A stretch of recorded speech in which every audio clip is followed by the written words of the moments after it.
নমস্কাৰ J কলিবল first on time এতলৈ স্বাগতম জনাই ষ্টুডিঅ'ত মই এপলিনা আৰু এই মুহূৰ্তত এটা ডাঙৰ খবৰ লৈ আহিছো উজনি অসমত এতিয়া মিয়াই ভৰি পৰিছে তিনিচুকীয়া দুলিয়াজান মাৰ্ঘেৰিটা আদি বিভিন্ন প্ৰান্তত এতিয়া মিয়াৰ পয়োভৰ দেখিবলৈ পোৱা গৈছে গতিকে এই বিষয়টো অতিকৈ চিন্তনীয় বিষয় হৈ পৰিছে উজনি অসমবাসীৰ বাবে কেৱল উজনি অসমেই নহয় অসমৰ কোনো জিলা কোনো অঞ্চলে এতিয়া সুৰক্ষিত নহয় য'ত অচিনাকি লোকেৰে ভৰি পৰিছে তিনিচুকীয়াৰ বিভিন্ন প্ৰান্তত এতিয়া অচিনাকি লোকে মাটি ক্ৰয় কৰিবলৈ সক্ষম হৈছে গতিকে এই সমস্যা এতিয়া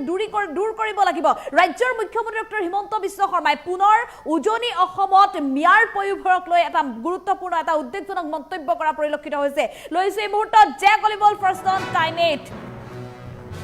দুলিয়াজানতো এতিয়া ভৰি পৰিছে বাংলাদেশীয়ে দুলিয়াজানৰ ৰাইজে মুখ্যমন্ত্ৰীক এই সন্দৰ্ভত দিছে অভিযোগ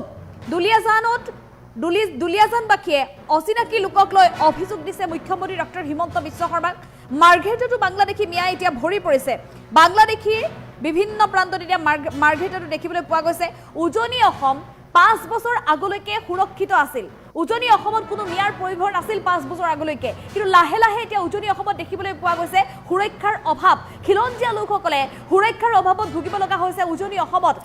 তিনিচুকীয়াত অচিনাকি লোকে ক্ৰয় কৰিছে মাটি আৰু হিন্দু লোকসকলে অচিনাকি লোকক মাটি বিক্ৰী কৰিছে গতিকে এই সমস্যা এতিয়া দূৰ কৰিব লাগিব পূৰ্বৰ পৰিৱেশ এতিয়া উজনি অসমতো নাই হিন্দু লোকসকলে মাটি বিক্ৰী কৰিছে তিনিচুকীয়াত বিভিন্ন স্থানৰ এই তথ্য লাভ কৰিছে মুখ্যমন্ত্ৰীগৰাকীৰ হাতত এই তথ্য আছে অসমৰ কোনো জিলা কোনো অঞ্চলে এতিয়া সুৰক্ষিত নহয় ৰাজ্যত যাৰ বাবে প্ৰান্তে প্ৰান্তে চলিছে উচ্ছেদ অভিযান গতিকে বাংলাদেশী সমস্যা দূৰ কৰিবলৈ হলে পুনৰ এতিয়া ৰাজ্য চৰকাৰৰ সেই উচ্ছেদ অভিযান অব্যাহত থাকিব উজনি অসমত মিয়াৰ পয়োভৰক লৈ পুনৰ মুখ্যমন্ত্ৰী এটা উদ্বেগজনক মন্তব্য আমি পুনৰ জনাইছো এটা ডাঙৰ খবৰ এটা গুৰুত্বপূৰ্ণ খবৰ বৰ্তমান সময়ত সমগ্ৰ অসমত চৌপাশে এতিয়া বাংলাদেশী বহিষ্কাৰ প্ৰক্ৰিয়া অব্যাহত আছে প্ৰতিখন জিলাই প্ৰতিটো অঞ্চলে বাংলাদেশী বহিষ্কাৰ প্ৰক্ৰিয়া অব্যাহত আছে সমগ্ৰ উজনি অসমৰ বিভিন্ন প্ৰান্তত চলা উচ্ছেদ অভিযানৰ উদাহৰণ দিছে মুখ্যমন্ত্ৰী ডক্টৰ হিমন্ত বিশ্ব শৰ্মাই যেহেতু সৰুপথাৰ ৰেংমাই বনাঞ্চলত কিদৰে বৃহৎ উচ্ছেদ অভিযান চলিছিলে অন্যান্য প্ৰান্তত কিদৰে উচ্ছেদ অভিযান চলি আছে সেই খবৰ উদাহৰণ দাঙি ধৰিছে মুখ্যমন্ত্ৰী ডক্টৰ হিমন্ত বিশ্ব শৰ্মাই ইয়াৰ পূৰ্বে হয়তো সেই বাংলাদেশী বা অচিনাকি লোকে যে সেই স্থানসমূহ খিলঞ্জীয়াৰ ভূমি যে দখল কৰি আছে চৰকাৰী ভূমি যে দখল কৰি আছে সেয়া হয়তো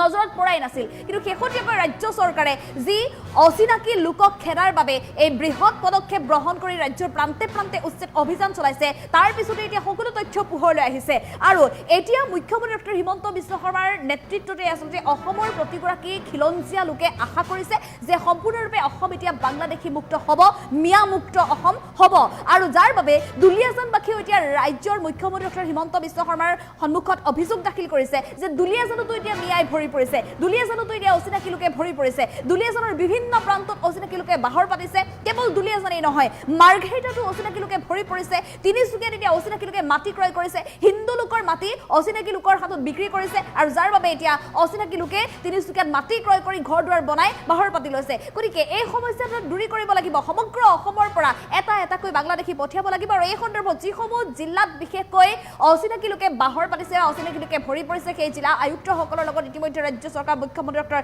হিমন্ত বিশ্ব শৰ্মাৰ কথা পাতিছে গতিকে সম্পূৰ্ণৰূপে উজনি অসমো বাংলাদেশী মুক্ত কৰিবৰ বাবে ৰাজ্য চৰকাৰ মুখ্যমন্ত্ৰী ডক্টৰ হিমন্ত বিশ্ব শৰ্মাই ইতিমধ্যে ব্যৱস্থা গ্ৰহণ কৰিব বুলি এক প্ৰকাৰ প্ৰতিশ্ৰুতিবদ্ধ হৈছে আৰু বিশেষকৈ চিন্তনীয় বিষয় হৈ পৰিছে উজনি অসমবাসীৰ বাবে যেহেতু বিগত 5 বছৰ পূৰ্বৰ কথা যদি কওঁ তেনেহ'লে বিগত 5 বছৰ পূৰ্বে কিন্তু উজনি অসমত মিয়া নাছিল সম্পূৰ্ণ সুৰক্ষিত আছিল উজনি অসম কিন্তু আজি বিগত কেইটামান বছৰত দেখিবলৈ পোৱা গৈছে উজনি অসমত বিভিন্ন প্ৰান্তত এতিয়া মিয়াৰ বাবে সুৰক্ষাৰ অভাৱত ভুগিব লগা হৈছে উজনি অসমবাসী গতিকে এই সমস্যা দূৰ কৰিবৰ বাবেও চিন্তাৰ কাৰণ হৈ পৰিছে ৰাজ্যৰ মুখ্যমন্ত্ৰী ডক্টৰ হিমন্ত বিশ্ব শৰ্মাই সমগ্ৰ অসমৰ মিয়া সমস্যাক লৈ এটা উদ্বেগজনক মন্তব্য প্ৰকাশ কৰিছে আৰু এই মুহূৰ্তত মুখ্যমন্ত্ৰী ডক্টৰ হিমন্ত বিশ্ব শৰ্মাৰ মন্তব্য আছে আমি মন্তব্য আগবঢ়াবলৈ চেষ্টা কৰিম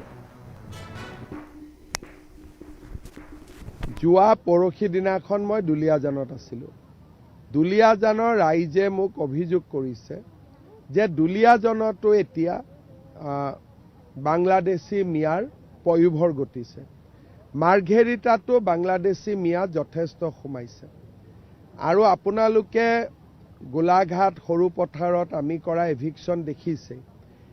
যোৱা 5 বছৰমান আগলৈকে উজনি অসম সুৰক্ষিত আছিল কিন্তু এতিয়া লাহে লাহে উজনি অসমতো এই সুৰক্ষাৰ অভাৱ দেখা গৈছে কেইদিনমান আগতে মই হিচাপ কৰিছিলোঁ যে তিনিচুকীয়াত মাটি কিনাৰ অনুমতি এতিয়া অচিনাকি মানুহে তিনিচুকীয়াত বেছিকৈ মাটি কিনি আছে আৰু হিন্দুৱে মাটি বেছিকৈ বিক্ৰী কৰি আছে। এসময়ত আমি ভাবিছিলোঁ তিনিচুকীয়া মানে হিন্দীভাষী বেংগলী, তাতো এতিয়া লাহে লাহে এই অচিনাকি মানুহ বাংলাদেশী মিয়াবিলাকৰ আগমন হৈছে। গতিকে অসমত কোনো জিলা কোনো অঞ্চলে এতিয়া সুৰক্ষিত হৈ থকা নাই। যোৱা পৰহি দিনাখন মই দুলীয়াজানত আছিলোঁ। দুলীয়াজানৰ ৰাইজে মোক অভিযোগ কৰিছে যে দুলীয়াজনতো এতিয়া বাংলাদেশী মিয়াৰ পয়োভৰ ঘটিছে। মাৰ্ঘেৰিটাতো বাংলাদেশী মিয়া যথেষ্ট সোমাইছে। আৰু আপোনালোকে গোলাঘাট সৰু পথাৰত আমি কৰা এভিকশ্যন দেখিছে। যোৱা 5 বছৰমান আগলৈকে উজনি অসম সুৰক্ষিত আছিল,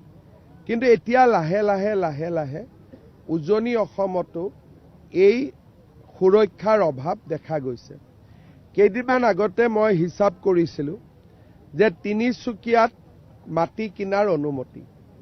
এতিয়া অচিনাকি মানুহে তিনিচুকীয়াত বেছিকৈ মাটি কিনি আছে আৰু হিন্দুৱে মাটি বেছিকৈ বিক্ৰী কৰি আছে। এসময়ত আমি ভাবিছিলোঁ তিনিচুকীয়া মানে হিন্দীভাষী বেংগলী, তাতো এতিয়া লাহে লাহে এই অচিনাকি মানুহ বাংলাদেশী মিয়াবিলাকৰ আগমন হৈছে। গতিকে অসমত কোনো জিলা কোনো অঞ্চলে এতিয়া সুৰক্ষিত হৈ থকা নাই। যোৱা পৰহি দিনাখন মই দুলীয়াজানত আছিলোঁ। দুলীয়াজানৰ ৰাইজে মোক অভিযোগ কৰিছে যে দুলীয়াজনতো এতিয়া বাংলাদেশী মিয়াৰ পয়োভৰ ঘটিছে। মাৰ্ঘেৰিটাতো বাংলাদেশী মিয়া যথেষ্ট সোমাইছে। আৰু আপোনালোকে গোলাঘাট সৰু পথাৰত আমি কৰা এভিকশ্যন দেখিছে। যোৱা 5 বছৰমান আগলৈকে উজনি অসম সুৰক্ষিত আছিল, কিন্তু এতিয়া লাহে লাহে লাহে লাহে উজনি অসমতো এই সুৰক্ষাৰ অভাৱ দেখা গৈছে। কেইদিনমান আগতে মই হিচাপ কৰিছিলোঁ যে তিনিচুকীয়াত মাটি কিনাৰ অনুমতি এতিয়া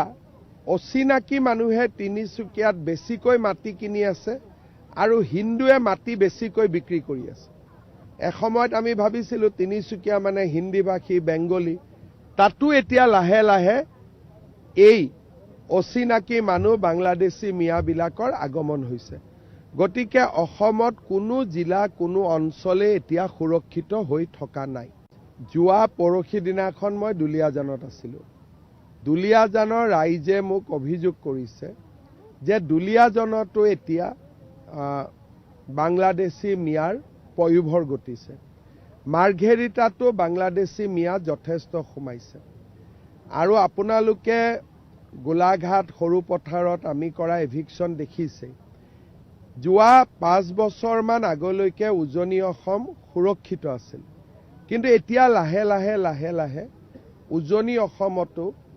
এই সুৰক্ষাৰ অভাৱ দেখা গৈছে। কেইদিনমান আগতে মই হিচাপ কৰিছিলোঁ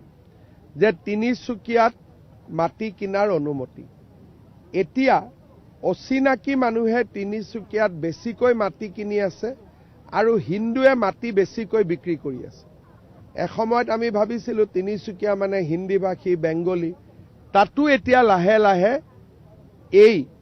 অচিনাকি মানুহ বাংলাদেশী মিয়াবিলাকৰ আগমন হৈছে। গতিকে অসমত কোনো জিলা কোনো অঞ্চলে এতিয়া সুৰক্ষিত হৈ থকা নাই। যোৱা পৰহি দিনাখন মই দুলীয়াজানত আছিলোঁ। দুলীয়াজানৰ ৰাইজে মোক অভিযোগ কৰিছে যে দুলীয়াজনতো এতিয়া বাংলাদেশী মিয়াৰ পয়োভৰ ঘটিছে। মাৰ্ঘেৰিটাতো বাংলাদেশী মিয়া যথেষ্ট সোমাইছে। আৰু আপোনালোকে গোলাঘাট সৰু পথাৰত আমি কৰা এভিকশ্যন দেখিছে। যোৱা 5 বছৰমান আগলৈকে উজনি অসম সুৰক্ষিত আছিল, কিন্তু এতিয়া লাহে লাহে লাহে লাহে উজনি অসমতো এই সুৰক্ষাৰ অভাৱ দেখা গৈছে। কেইদিনমান আগতে মই হিচাপ কৰিছিলোঁ যে তিনিচুকীয়াত মাটি কিনাৰ অনুমতি এতিয়া অচিনাকি